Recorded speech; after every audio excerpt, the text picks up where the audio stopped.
Nous arrivons donc au 81e cours du Shmirat Halashon. Une autre sorte de propos constructifs, ce sont ceux qui sont destinés à empêcher ou à rompre une relation nuisible pour l'une des deux parties ou les deux parties. Il est juste de conseiller à une personne de prendre ses distances vis-à-vis de quiconque risque d'avoir une mauvaise influence sur elle. Ça, c'est bien sûr évident. Il faut avoir le courage de prendre les distances. De même, doit-on informer les parents qu'une personne peut avoir une mauvaise influence sur leur enfant. Il est évident que toutes les conditions préalables doivent être remplies, bien sûr, y compris la vérification des faits et l'intention constructive, comme on l'a expliqué dans le 43e et le 50e cours. Si l'information n'est pas de première main, on peut la transmettre à condition de préciser clairement qu'il s'agit d'une information de seconde main, comme on l'a expliqué aussi.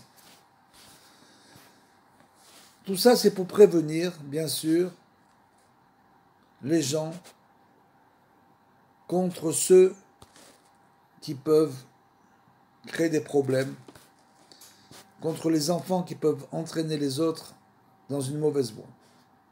En ce qui concerne l'obligation de rapporter des faits parfaitement exacts, le Chefetz Chaim pense qu'on peut éventuellement exagérer si c'est le seul moyen de convaincre les intéressés qu'il importe de rompre la relation, puisque c'est vital. Le Chefetz Chaim ajoute qu'il est impératif d'expliquer pourquoi ce qu'on dit n'est pas du Lashon Hara, surtout quand on en parle à un enfant, naturellement. C'est-à-dire, on doit toujours, quand on dit une chose péjorative, du Lashon Hara, on doit toujours expliquer que c'est uniquement dans un but constructif. Même si la personne impliquée dans la querelle est un proche parent, voire son père, on doit soigneusement se garder d'y prendre part. Même s'il est clair que le père a raison, il faut chercher à calmer les esprits plutôt que de soutenir sa position. Outre qu'il est méritoire de faire la paix entre les juifs, il importe de comprendre qu'il est impossible d'être parfaitement objectif lorsque son propre père est l'une des parties en cause. On est en train de parler de querelle entre certaines personnes, et c'est donc le père d'une personne qui se querelle avec une autre. Alors, bien sûr, il va prendre le parti de son père. Parce qu'il ne peut pas voir les choses objectivement quand c'est notre famille, nos enfants, etc. C'est très très très difficile d'être objectif. En général, il faut mieux prendre l'avis de quelqu'un d'autre qui n'est pas impliqué dans l'histoire, une relation proche par exemple, pour essayer finalement de trouver la vérité. En effet, le Sifri enseigne que ton ami, qui est comme ta propre vie, sur Devarim 13.7, se rapporte au Père, qu'on aime comme soi-même. Or, l'homme est incapable de voir ses propres torts.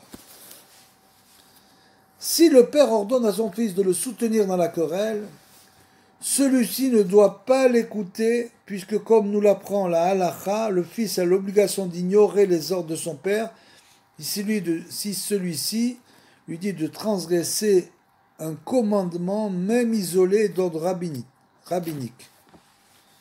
C'est pour cela que dans les 10 commandements, juste après l'observation du Shabbat, il y a le respect du père et de la mère. Pourquoi? Les sages nous disent, parce que si ton père te demande, non, juste après le respect du père et de la mère, il y a l'observation du Shabbat, parce que si ton père te demande de ne pas respecter le Shabbat, alors tu ne dois pas lui obéir. Mais en général, bien sûr, le père et le fils ont l'obligation de respecter la parole de Dieu tous les deux, comme c'est écrit dans le Shulchan Aruch Yoredea. Donc, étant donné que tous les deux doivent respecter les commandements, dans ces conditions, on n'écoute pas la parole de notre père ou d'un proche, etc.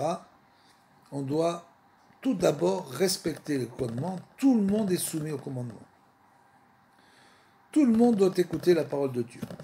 À plus forte raison, ne doit-il pas accepter de soutenir une querelle en plus, qui est une faute extrêmement grave?